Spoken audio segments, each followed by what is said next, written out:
Today is the fourth and last day of the boot camp. So, have you learned something? Yes, I think so. You actually learned a lot. And we'll take a look at your last pieces this afternoon. But as you've seen, as I said in the beginning, in only 4 days, we essentially squashed a whole year of NYU Film School. And you should be able now, by the time we get finished, to make what I would call broadcast quality video by yourself. This is, objectively, this is a remarkable transformation. For those of you who worked in the conventional television business, you know what it was like for years. You went out with a cameraman, a soundman, a producer, a crew, an editor. It was very, very expensive business to get involved with and very difficult and complicated to do. This is not so much a function of your genius, although it may be, but it's really a function of a fantastic transformation in technology. This technology actually happened on two levels. One is, of course, we've gone from these giant cameras and these things. When I was running New York Times Television, we built an edit conform room so that we could take our stuff to broadcast. That room alone cost $1 million to build in 1990. And of course, when you sat down to edit, you used to sit with a professional editor who got paid a fortune, and you would sit there and you'd go put in a dissolve, and the guy would go tuck, tuck, tuck. You had no idea what he was doing, and wheels would spin around, stuff would come up, and the dissolve would come up. Today, as you saw yesterday, to take a dissolve, you go like this. And to edit, any 9-year-old can edit. And the software is free. And when it comes to cameras, you've seen the last 3 days the astonishing quality of iPhone video. I mean, it's breathtaking. So this whole notion of needing giant expensive cameras, of needing complicated edit rooms, of needing editors, which we talked about on the first day, you don't want one. You don't want an editor, you don't want a cameraman, you don't want the expense, but mostly you don't want the complication of these people getting in the way of your idea. To work with a crew is as dumb now as if you wanted to be a writer and you said, well, I want to write, a piece for a magazine, or I want to write a novel, and you'd say, great, you need 5 people. You need a guy for the pencil, you need somebody to hold the paper, and you need somebody to type the thing up when you're done. That would be insane. This is the old way of making television equally insane. So we've actually encountered what I would call the liberation of the medium, which is a fascinating thing. What makes it particularly fascinating is that in our culture, television and video are the most powerful media that we have. The average American, for better or for worse, spends 5 hours a day, every day, watching television. Probably in Sweden it's a little lower, but in Germany and England it's pretty much the same. The average American also spends 19 minutes a day reading. So this is the dominant medium of our society. This is, as you probably saw, President Trump, not that I'm getting political, spends most of his time watching television, and that's where he gets his information from. And it's a reflection of the society in which we live. The fact that this incredibly powerful medium has been in the hands of a couple of media companies is crazy, because print, since the invention of the printing press, has been in the hands of everyone. This is the democratization of print came 500 years ago, and people like J.K. Rowling, who wrote Harry Potter, are not employees of Bertelsmann. They are just people who sat at home and came up with an idea and created it. So now this technology allows you for the first time, and really is the first time, to simply have an idea and create it. And you can create it at no cost, which means that in the television business, normally people agonize forever because it was so expensive. So they drafted a paper proposal, and they did a budget, and they took it to a meeting, and they tried to raise the money, and it took forever to make stuff. Now, if you want to make stuff, just pick up your iPhone and make it. And let's face it, some of it's going to be crap, and it will get better over time, particularly if you join the VJ.com, www.vj.com. We're a great place to join, only $14.95 a month. And as long as we're live streaming, why not take a shot? So the fact is that as you saw, in 4 days, you are now capable of making, I mean, you only make a minute, but you understand how easy this is to do. And it's not complicated, and the fact is you should just keep doing it, like writing. You should just keep writing all the time, and that's the only way you'll get better at this thing. The other aspect of this technological revolution, which is one we haven't talked about yet, but we'll talk about now, is the transformation in platforms. When I was young, maybe you and I were young, but nobody else in the room, there were only 3 television networks, essentially, NBC, ABC, and CBS, and PBS, if you want to see nature. And that was it. And they were the gatekeepers for the content. When I first started teaching at NYU many, many years ago, I actually took over because the guy who was supposed to teach the class died. And so they called me the day before, and they said, can you take over the class? I said, you must be desperate if you're calling me. I think they were. But there was a syllabus that I threw out immediately, and the core book for the course was something called Tube of Plenty, which is an idiotic idea, and it was about how incredible television was because we had these three networks. Now, if you look at the three networks produced, today they produce 0.00005% of the content because first came cable, which took us from 3 to 500 and then to 2,000. And then, by the way, this is not a national, this is a global phenomenon. So every country in the world now has the same technology. So every country in the world has 600 channels. Poland has 600 channels. Slovenia has 600 channels. There are more than 40,000 cable channels around the world, each of them running 24 hours a day, 7 days a week. So the demand for content globally is now in hundreds of millions of hours a year. And that is just the edge of the tip of the iceberg because the internet has gone to video now, as you know, since we're going live here for absolutely no cost, which is sort of astonishing. So the internet has gone to video, and so now the number of networks are limitless, and the opportunity to get on them is also limitless. So 10 or 15 years ago, if you said, I want to start a television channel, which is what we've been talking to you about, it would have meant buying a cable channel, which costs about $1.2 billion the last time I looked, and that's just to purchase the cable space. Then it would have meant studios, cameras, satellite transmission, trucks, all this kind of stuff. Today, anybody can get online, like I'm doing right here, for free. And the amazing thing is I don't think we have 3 billion people watching, but it's the potential to get in front of 3 billion people for free. This is as revolutionary as the iPhone is for making content.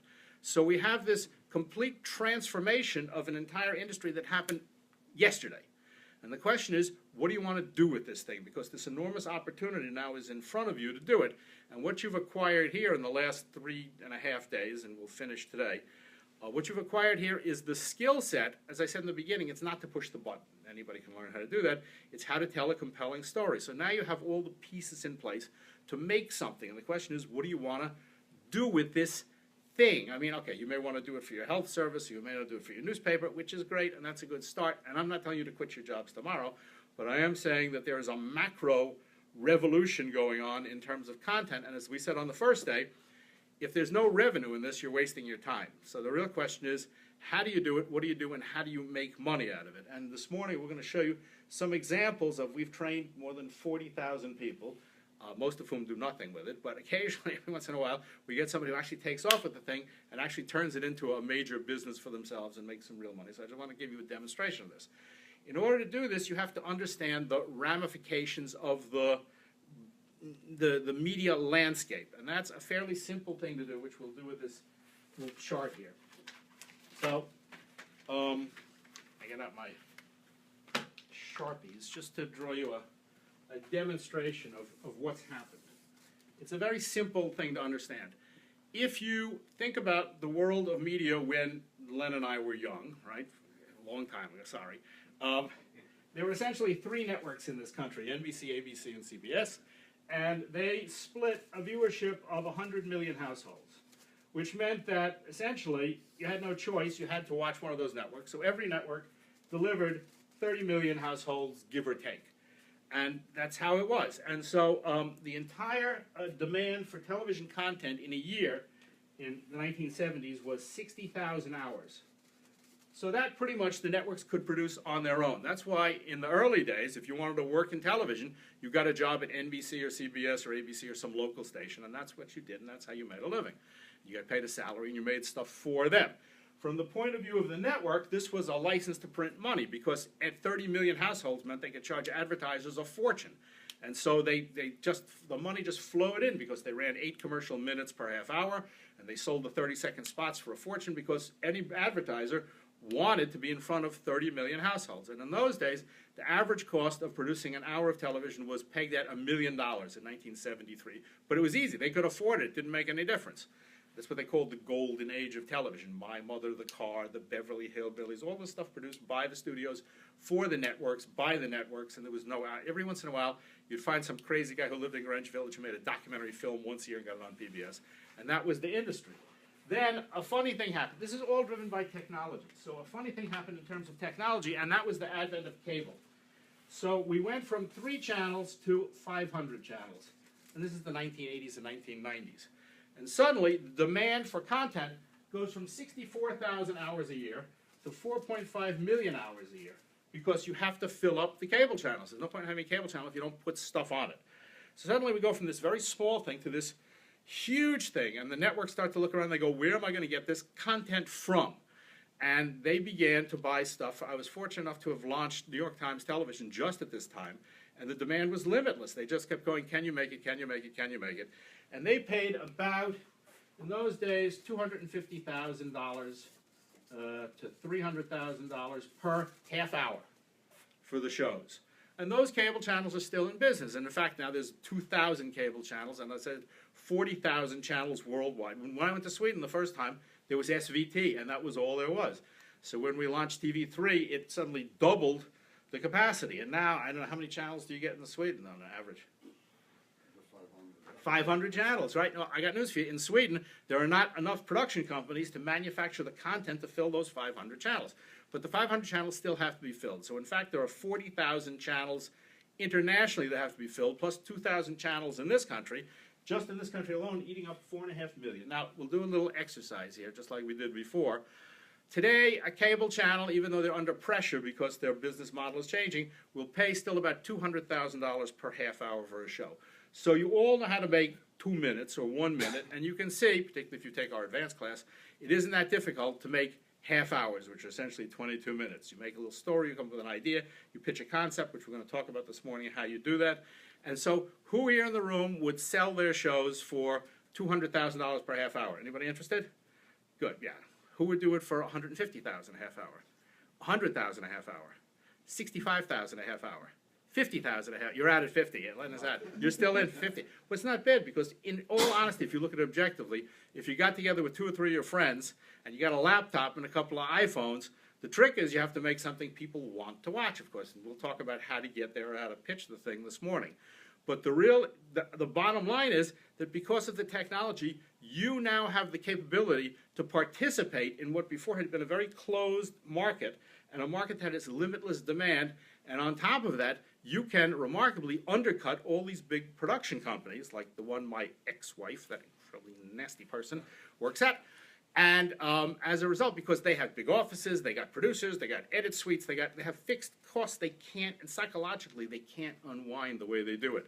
So if you can walk into a network with a really cool show, and you can say, look what I did, and I'll do it for $60,000 a half hour, there's a business there. Not that I'm encouraging you to quit the job you have now, but I'm saying, well, practice 2 or 3 years, you can see where the potential is.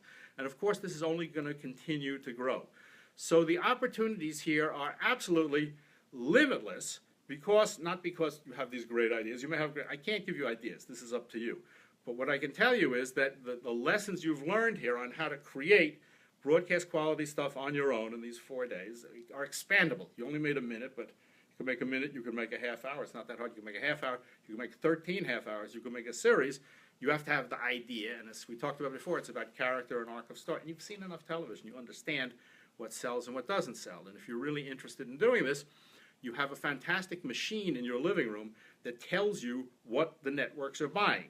It's your television. Just turn it on. Because if you look at Food Channel, they're all basically the same. And HGTV, they're all basically the same. And Travel Channel, they're all basically the same. And basically just watch Bourdain and reproduce that. That's all these people are looking for. Character, arc of story. Period. Very easy to do.